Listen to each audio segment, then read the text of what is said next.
اعوذ بالله من الشیطان الرجیم بسم الله الرحمن الرحیم. قدرمنو کتونکو نورزمان موسیخیل دا وخت کې تاسو ته په جندول پریس کلب کې موجود یم. قدرمنو کتونکو څنګه چې تاسو ته معلومه چې نن په کوزدیر په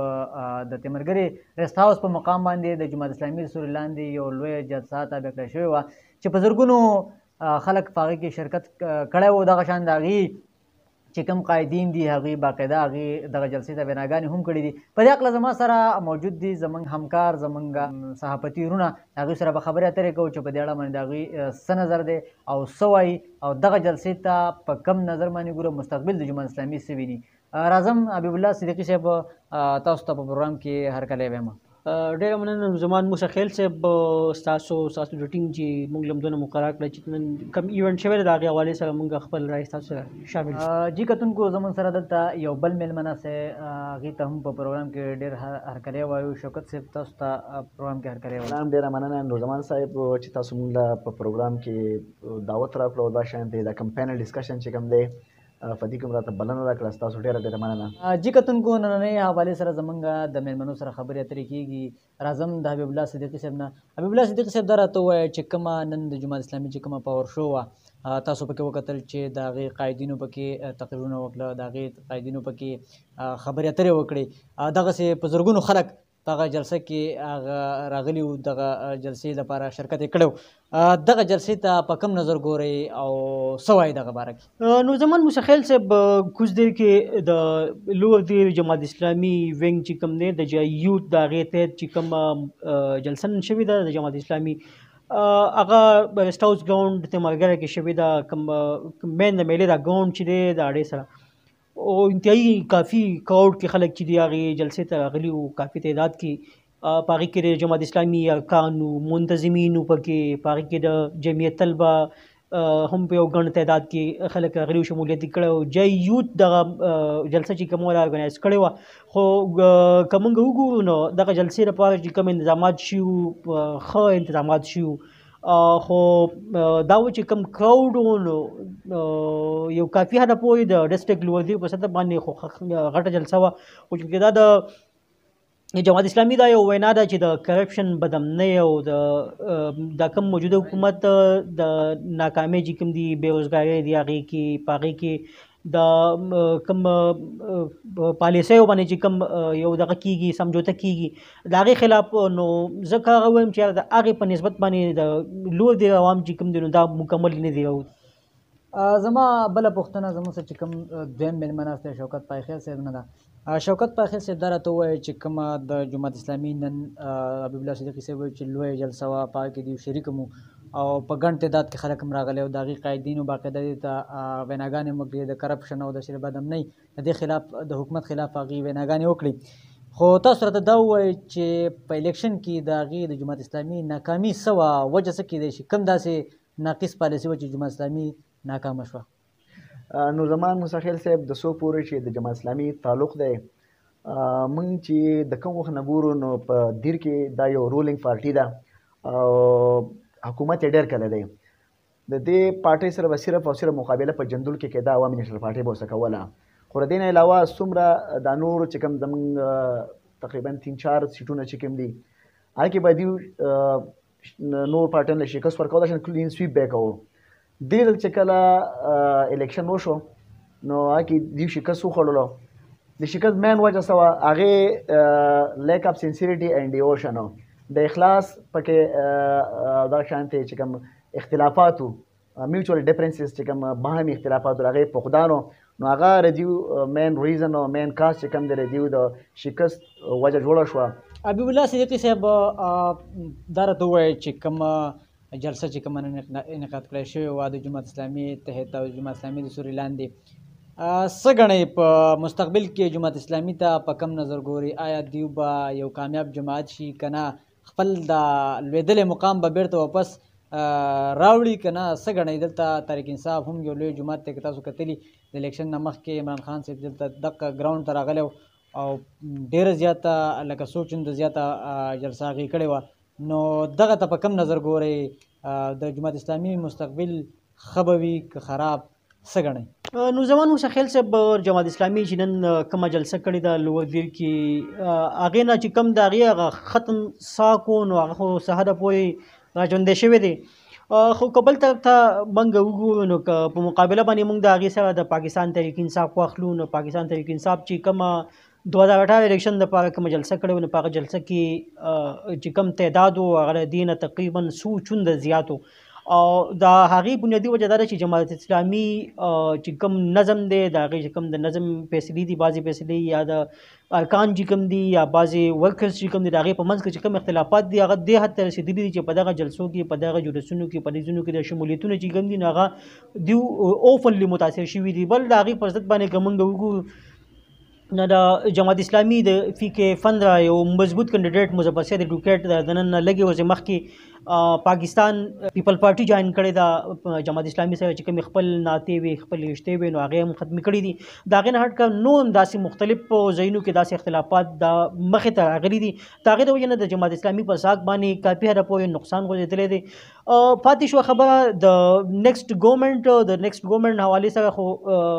دلته مخکې ډیسیژن اخیستل دا لږ زه به دا اوس وایم چې هغه وخت نه مخکې فیصله کېدی شي خو په هغې کې زما چې کوم خیالات دي کوم نظر مې چې نو که جماعت اسلامي دغه بولډ فیصلې ونه کړي دغه ارکانو د دغه قسم خلکو خلاف دیو خپل اقدامات وانخلي نو چونکې جماعت اسلامي به بیا یو ځل په ډسټرکټ لوړ دیر کې دغه خپل سیټونه چې کوم دي یو ځل بیا بایلي او که بل طرف ته موږ د پاکستان تحریک انصاف سوچ وکړو نو چې کوم یوت دغې له ووټ ورکړی او نن په جلسه کې هم دغه یو مین کنسپټ و چې کوم اوورسیز پاکستانیز دي یا مطلب یوت دی زموږ سره نو هغه یوت چې کوم دی هغه سیټسفاید نه دی د خپلو فیصلو نه یا چې کوم اوورسیز دي نو هغه هم سیټسفاید نه دي نو هغې په نیج کې موږ دا ویلو شو چې ممکن ده چې دلته په لوړ دیر کې بل یو تھرډ پارټي داسې مخې ته راشي چې هغه د الیکشن دا کوم روخ چې کوم دی دا بدل کړي لکه څنګه چې تېر ځل باندې پاکستان تحریک انصاف دا روخ بدل کړی دی جی سوکا صاحب دا راته ووایي چې کم کرونا وایرس چې دی د هغې د وجې نه دوباره دویم لهر چې کوم را شوی دی د هغې د وجې نه حکومت چې دی هغه تعلیمي ادارې هم ځای په ځای بندې کړي دي او د هغې مختلف اس او پیز تحت چې کوم دی حکومت چې دی هغه خپلې جلسې هم دغه کړي دي منعقده کړي دي لکه ختمې کړي دي لکه نه کوي جلسې په هغې پابندي هم لګوله شوې ده نن جماعت اسلامي جلسه وکړه دې ته په کوم نظر ګورئ آیا اس او پیز چې کوم دي اس او پیز چې کوم فالو کېږي داسې د دې خلاف ورزي کېږي دغسې دا خو دا بیماري پیلاویږي دغه د وجې نه دې ته په کوم نظر ګورئ آیا دا پکار ده داسې جلسې کول نورزمان بھائی یو ښکلی پوینټ یې اوچت کړو او ډېر ښایسته خبره دې وکړه د څو پورې چې کووډ 19 دا کوم ډیزیز چې کوم دی دا د دې دا سیکنډ ویو چې کوم لهر شروع شوی دی دا ډېر فیټل دی ډېر مهلک دی او دا زموږ چې کوم پاکستانی دي او دې سره په دنیا کې چې څومره خلک دی دا متاثر کېږي نو څو پورې چې دا جلسې جلوسونه دي د دې یو غټ اثر کېدی شي او دغه شانتې دا جرمز چې کوم دي دا جراثیم چې کوم دي دا مخکې تللی شي نو په دې تناظر کې په دې کنټیکسټ کې داسې جلسې جلوسونه کول او ګیدرینګ کول زه وایم چې دا به مناسب نه وي ولې چې حکومت هم دغه هم دغه شانتې چې کوم اکټیویټیز دي هغې ریسټرکټ کړي دي او دغه شانتې محدود کړي دي هغوی چې دا ډیزیز چې کوم دی د بیماري مخکې لاړه نه شي او دغه شانتې موسم چې کوم دی ډېر یخ دی او په دې یخنۍ په موسم کې دا ډېر په تیزۍ سره ځي حبیب الله صدیقي صاحب دا راته ووایه چې مخکې نه به جماعت اسلامي هم ډېرې جلسې کړي دي تاسو به لیدلي چې هر ځای کې هغوی ډېر خپل اکټیویټیز جاري ساتي هر موقع باندې نننۍ جلسه کې مې څه نوټ کړل څه داسې نوي څه مو ولیدل په دې جلسه کې او چې هغه د خپلو کتونکو سره شامل کړئ کوم داسې پوینټ و چې د هغې د وجې نه تاسو نن متاثره یې یا د دې جلسې په پیور کې نه یې نو زمان موسی خیل صاحب نن چې د جماعت اسلامي کومه جلسه شوې ده تیمارګاه ریسټ هاوس کې دغه جلسه کې څه بعض داسې خبرې دي چې هغه ډېرې انیشیل دي ډېرې بنیادي دي بعض داسې دي چې هغه بلیمز دي موږ ورته بلیمز ویلی شو بعض داسې دي چې په هغې کې ګورنمنټ اکټ شوی دی بعض داسې دي چې په هغې کې یو نوی سیاست د جماعت اسلامي هغه سایډ ته فوکس ورکړی دی هغه د هغې نه مخکې که موږ وګورو د منور حسن صاحب په دور کې شوی دی یا د هغې نه مخکې چې کوم د قاضي صاحب دور نو هغه هم چونکې په دې ځینو باندې لږ احتیاط کړی دی جماعت اسلامي امیر سراج الحق صاحب چې د کوم وخت نه د جماعت اسلامي امیر جوړ شوی دی نو هغې هم په دې ځینو کې ډېر زیات احتیاط کړی دی او نوی چې کوم اوس دا نوی ایرا دوی شروع کړی دا د کرپشن او بدنامۍ خلاف او د موجوده حکومت خلاف هغې کې هغه ځونه دي اخیستي دي چې په هغې کې یو څیز دی د اسټابلیشمنټ چې کوم هغه انوالومنټ دی په الیکشن کې اوپنلی دا به ټولو سیاسي جماعتونو دا یو نارواله چې کوم الیکشن شوی دی 2018 دا په دې کې د اسټابلیشمنټ انوالومنټ دی خبره چون کې ټول ګورنمنټ چې دي نو هغه سبمټ کړی دا خو جماعت اسلامي دا چون کې یو داسې سیاست کړی دی چې هغه یو ریلیکس غونې سیاست یې کړی دی همیشه لپاره همداسې یو انوایرمنټ نه دی جوړ کړی چې د هغې د وجې په ملک چې کوم دفاعي ادارې دي په هغې باندې سوالونه اوچت شي جماعت اسلامي دا نن زما خیال چې دا اولی جلسه زه داسې اورم چې په هغې کې دوی اوپنلی اسټابلیشمنټ باندې ګوتې پورته کړي دي هغې نه هټ کر نور مختلف داسې اوورسیز پاکستاني حوالې سره که مونږ یا واخلو یا د هغې نه هټ کر مونږ د فارن پالیسي واخلو نو فارن پالیسي هم د دې ګورنمنټ چې کومه ده نو دا ډایرکټلی دوی ټارګټ کړې ده چې